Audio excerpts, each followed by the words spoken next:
जय हिंद दोस्तों, स्वागत है आप सभी का लीगल ज्ञान ऑफिशियल में। ये वीडियो विशेष करके ग्राम प्रहरी यानी चौकीदार भाइयों के लिए है जिनका केस माननीय उच्च न्यायालय इलाहाबाद में लंबित है। उस पर सुनवाई चल रही है और जल्द ही उस केस में कुछ बेहतर आदेश होने की संभावना है।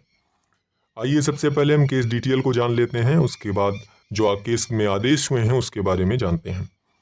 देखिए, केस का नंबर है रिट ए नंबर 18,956 सन 2022।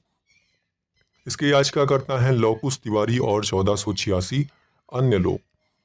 प्रतिवादी इसमें हैं उत्तर प्रदेश राज्य और 2 अन्य लोग। याचिकाकर्ता की तरफ से अधिवक्ता हैं श्री आदित्य प्रकाश वर्मा जी, श्री शैलेश वर्मा जी, और रिस्पोंडेंट की तरफ से, प्रतिवादी की तरफ से अधिवक्ता हैं CSC यानी चीफ स्टैंडिंग काउंसिल, मुख्य अस्थायी अधिवक्ता। पिछले डेट का आदेश जो है 30/9/2024 का आदेश अपलोड नहीं हुआ था।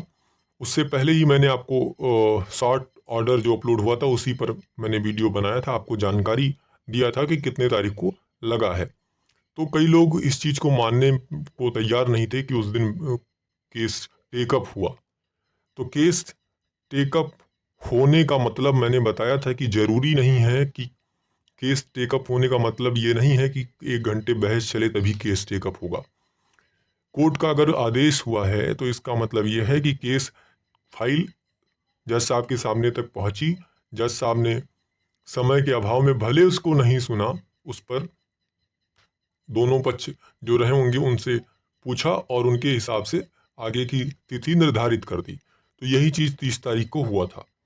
30/9/2024 का ये आदेश है। देखिए, ऑनरेबल जस्टिस JJ मुनीर साहब के यहाँ आपका केस लगता है तो उन्हीं के कोर्ट का ये आदेश है।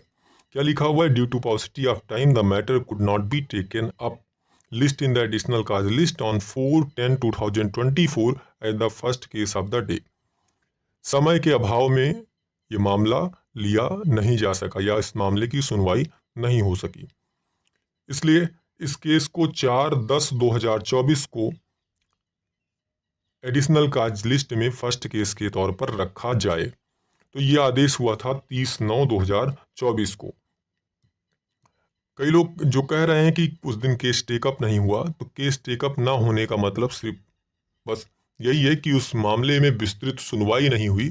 मामला जज साहब के सामने पहुंचा। जज साहब ने, आपको पता होगा कि स्टेट ने कुछ समय मांगा था रिजॉइंडर एफिडेविट के जवाब देने के लिए और अवध एक्ट के प्रभाव को बताने के लिए। तो उस दिन तक ये सारी चीज़ें नहीं हुई थी। जज साहब ने वो चीज़ें स्टेट से पूछी और फिर समय भी नहीं था कि इस मामले पर बहुत ज़्यादा विस्तृत जो सुनवाई होनी है वो हो सके। तो इसलिए ये आदेश पारित हुआ। अब जो डेट लगाया गया 4/10/2024 को, 4 तारीख को ये मामला आपका कोर्ट नंबर 5 में ऑनरेबल जस्टिस JJ मुनीर साहब की कोर्ट में ही लगा हुआ था, सीरियल नंबर 3004 पर, सीरियल नंबर 3004 पर। इस मामले में उस दिन भी सुनवाई हुई, बहुत विस्तृत सुनवाई नहीं हुई। विस्तृत सुनवाई का मतलब कि 1 घंटे 2 घंटे बहस नहीं चली है। तो अब हम ये नहीं कह सकते कि केस में सुनवाई नहीं हुई या केस में कोई आदेश नहीं हुआ। केस में आदेश 30 तारीख को भी हुआ है, केस में आदेश 4/10/2024 को भी हुआ है। ये उस दिन का आदेश है। यहाँ पर डेट देख लीजिए, ये 4/10/2024 का आदेश क्या हुआ है वो भी देखा, आपको पढ़ के बता देते हैं।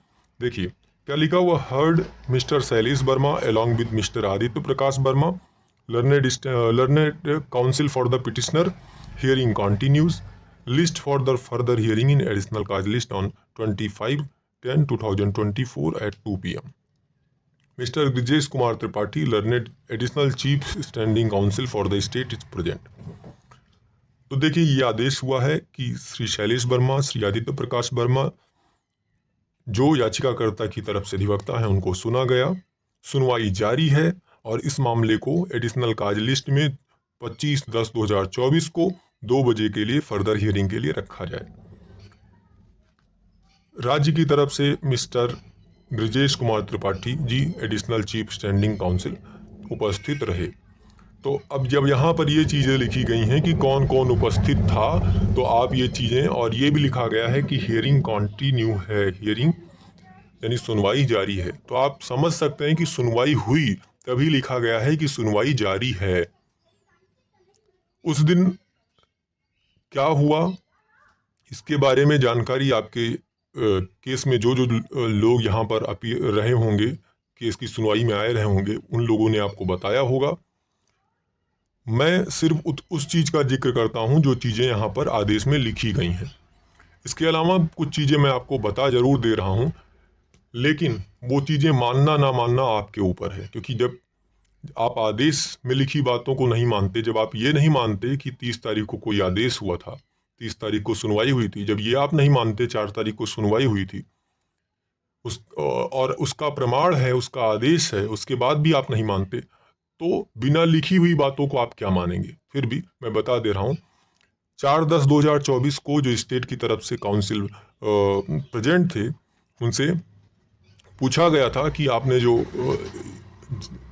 रिजॉइंडर एफिडेविट का जवाब देने के लिए जो समय मांगा था, या अवध एक्ट के इफेक्ट को, प्रभाव को बताने के लिए जो समय मांगा था, उसमें अभी तक आपने कोई जवाब दाखिल नहीं किया है। तो इस मामले की सुनवाई अभी तक जो काउंटर और जो रिजॉइंडर फाइल है उसी पर अगले 25/10/2024 को 2 बजे के लिए 2 बजे होगी। तो उम्मीद करते हैं कि 25/10/2024 को 2 बजे आपका केस की सुनवाई, अगर 2 बजे आपका केस टेकअप होता है तो संभावना है कि काफ़ी अच्छी और लंबी बहस चलेगी और कुछ बेहतर आदेश होगा। केस टेकअप होने का समय भले 2 बजे के लिए लिखा गया है, लेकिन कई बार कोर्ट कचहरी है, केस कितने केसेस कोर्ट में लगे हुए हैं उसके हिसाब से कई बार केसेस का जो समय लिखा है एग्जैक्ट उस समय पर टेकअप नहीं हो पाता, कुछ देर या कुछ पहले हो सकता है। तो वो उसी दिन पता चलेगा जब केस आपका टेकअप होना रहेगा। सुबह नोटिस के माध्यम से पता चल सकता है, या जब केस टेकअप होना रहेगा लंच टाइम में इसकी जानकारी होगी कि कितने बजे आपका केस टेकअप हो सकता है। फ्रेश केसेज रहते हैं, पहले फ्रेश केसेज की सुनवाई होती है, उसके बाद जो एडिशनल काज लिस्ट है उसकी सुनवाई होती है। तो ये चीज़ें हैं। तो कई बार लोग कहते हैं कि 2 बजे के लिए रखा गया है और अभी तक केस टेकअप नहीं हुआ। तो ये सारी चीज़ें आपके और हमारे हिसाब से नहीं होगी, सारी चीज़ें कोर्ट के हिसाब से होंगी। तो बस आप इतना करें कि आप कोर्ट आ रहे हैं तो ध्यानपूर्वक कोर्ट क्या आदेश कर रही है उन चीज़ों को सुनें और समझें, ताकि कोई गलत इन्फॉर्मेशन अगर आपको दे तो आपको ये चीज़ें समझ में आए कि सही है या गलत है। बाकी मेरे द्वारा जो जानकारी दी गई है, अगर आप उससे संतुष्ट हैं तो अच्छी बात है, नहीं संतुष्ट हैं तो किस लिए नहीं संतुष्ट हैं, कोई प्रश्न है तो पूछ सकते हैं, कमेंट में लिख सकते हैं। जय हिंद, धन्यवाद।